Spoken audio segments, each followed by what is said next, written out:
This is NDTV and you are watching NDTV Prime.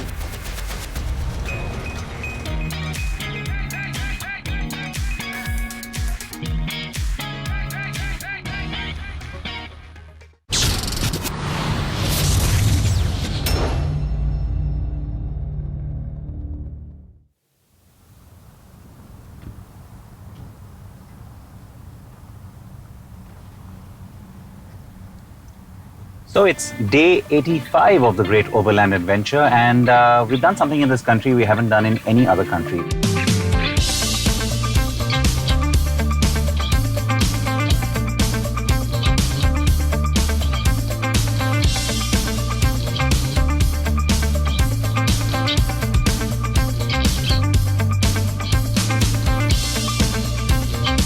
We are heading to Seduna today, and we get to see the ocean again. Should be a good day.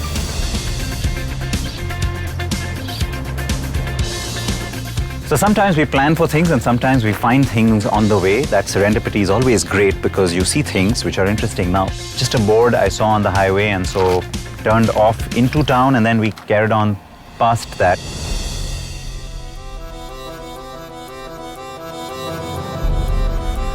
Back there is the town of Kimba. There was signage that said that Kimba is halfway across Australia, so it's literally the midpoint.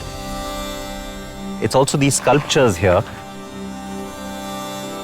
This is Edward John Eyre, and next to him is the Aboriginal bushman who helped him.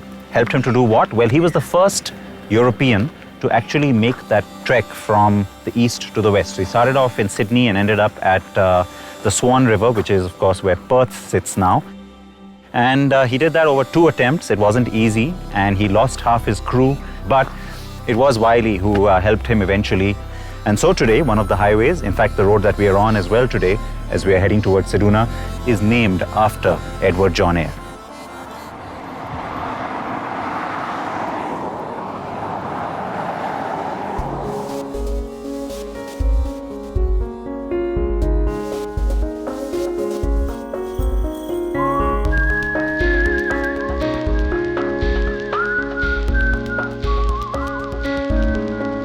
After driving on the historic and legendary Stuart Highway, now we are on another famous road, the Eyre Highway. It's been really picturesque. It's a nice change. You see that in every country really when you're driving for a large distance. But here again, after coming out of the Simpson Desert and then getting off the Stuart Highway at Port Augusta, there's been this gradual yet very definite change in the topography. Everything is flat. You're seeing a lot more farmlands and these really pretty, almost manicured-like trees just completely alongside the road.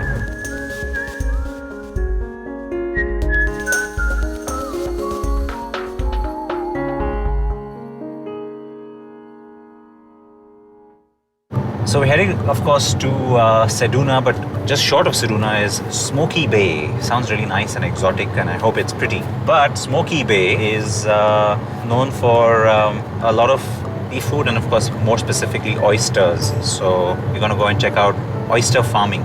Certainly not something I've seen before.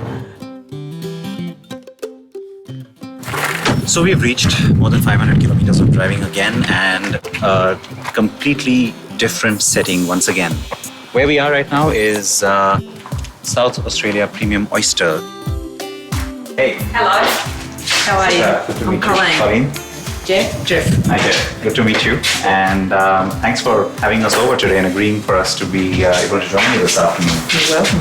It's good to be here. Great weather as well, I have to say. It is. We'd expected it to be some colder. Okay, we buy our oysters in, our baby seed. That's the size of the seed that we get. Where do you buy these from? We buy them from Tasmania. An oyster can change sex from year to year.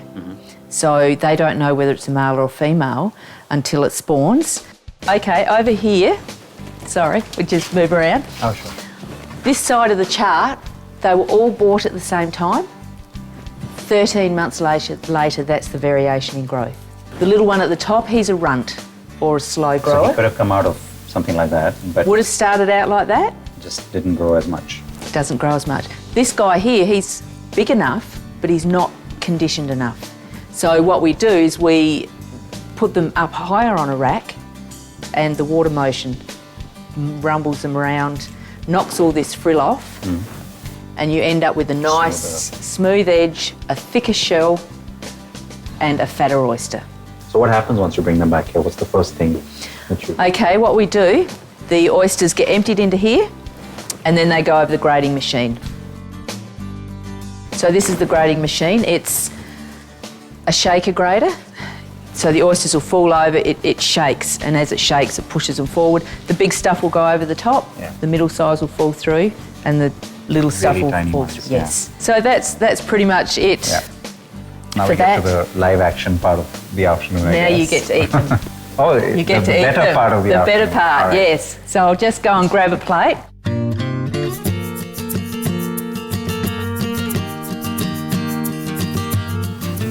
There's mint in there as well. Yes, Oh. yes.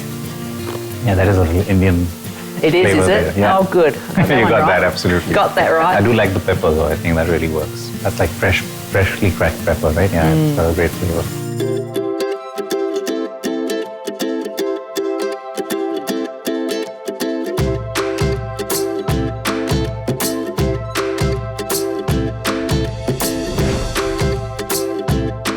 So we get onto the barge and we're making our way into the actual pier and to the boat dock where you have the boat ramp from where boats or barges can be let into the water.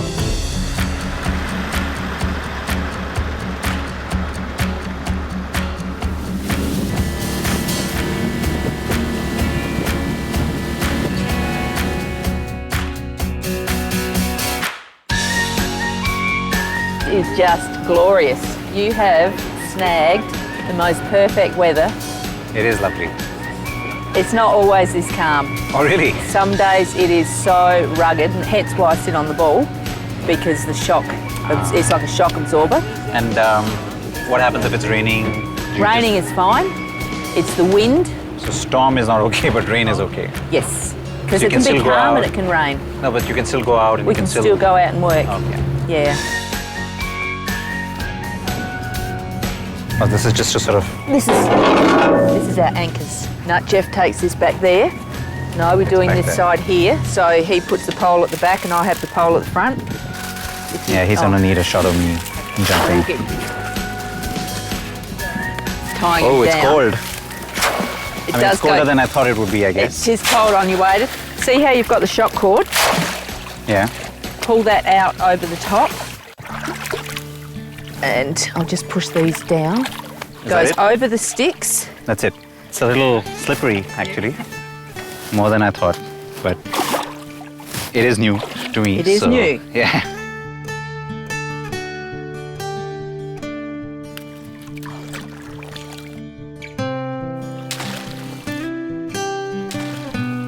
So how long does this typically take you?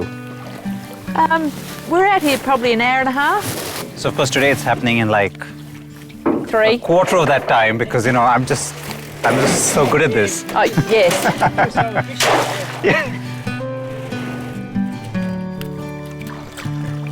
And I'm just going to break the seal for you so you can actually get in there.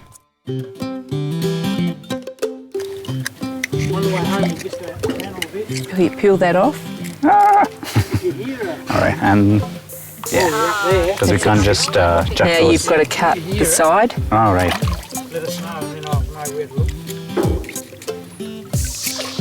You didn't cut the muscle.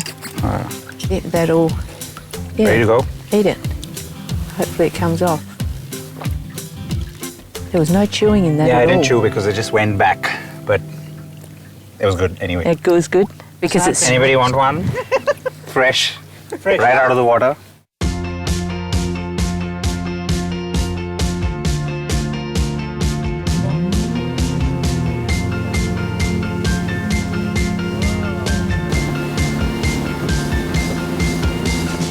Wow, this is an experience I'm not going to forget. It's just, I can't imagine doing something like this. So we're heading back now, and there's a part of me that doesn't really want to, but the day is getting on, and don't forget, this is all work. It's fun for me today, but it is work for Jeff and Colleen.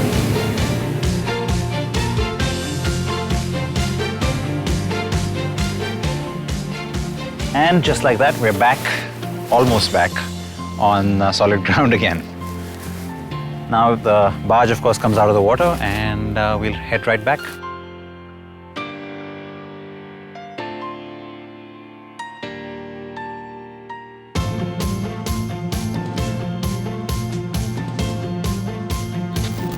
Relatively early morning start, and we're off to cross the great Nullarbor Plains.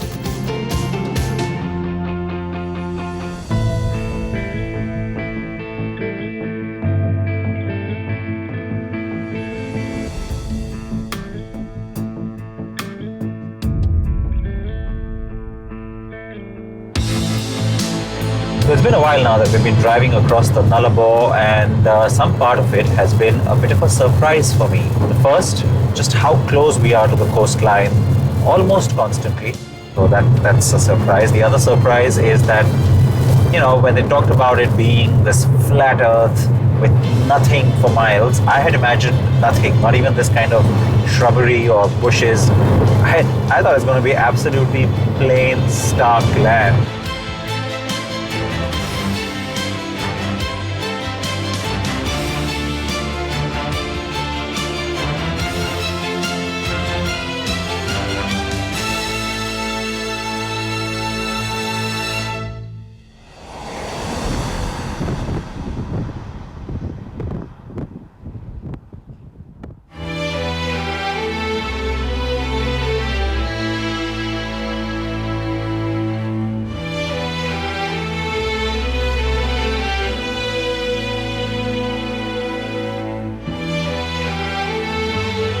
Now this is a special spot.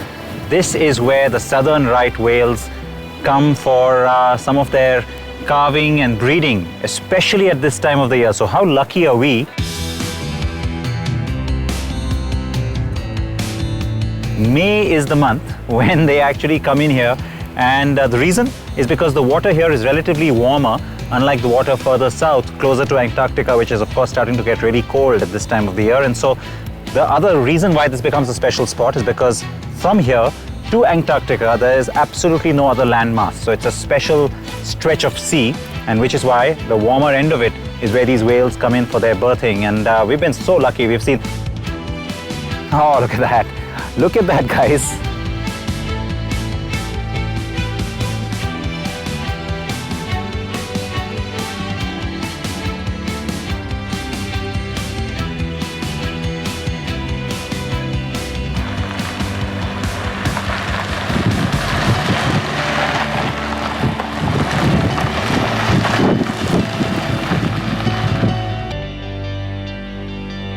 Last state now. The end is near. Hard to believe that it's all coming to an end already.